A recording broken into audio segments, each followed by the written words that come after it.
A onda tu dolazi, da ćeš biti bolji na biciklu, bolje ćeš se osjećati, bolje ćeš se oporavljati, nećeš imati grčeve, jer to isto je jedna od mitova koji sam vjerojatno zaboravio reći.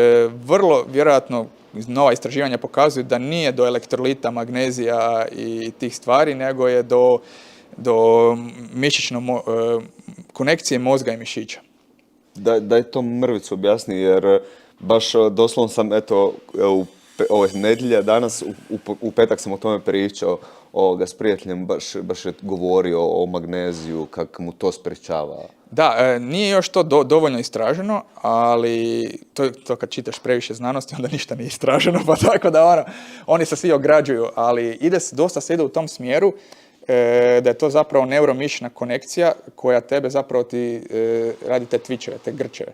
Da. Jednostavno, ono kad sam ti već rekao, oni spajkovi u opterećenju, znači kad imaš prevelika opterećenja, a nisi navikao na tako velika opterećenja, onda ti dolazi do tog grčenja mišića.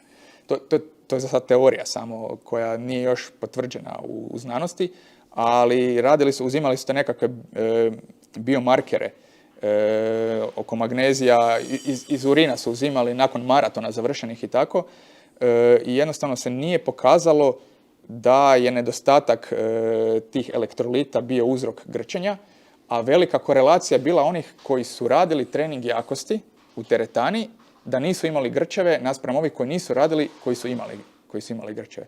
Tako da postoji cijela sada znanost koja ide u tom smjeru da ipak nije do elektrolita, nego da je do, ajmo reći, te nekakve povezanosti mozga i mišića.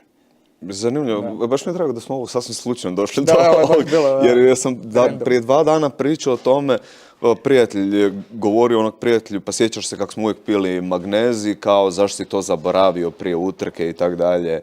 Mislim, magnezij dalje ima svoj doprinos, koji podržava mišićnu kontrakciju, koju poboljšava. Sad ne želim previše da me Luka ne...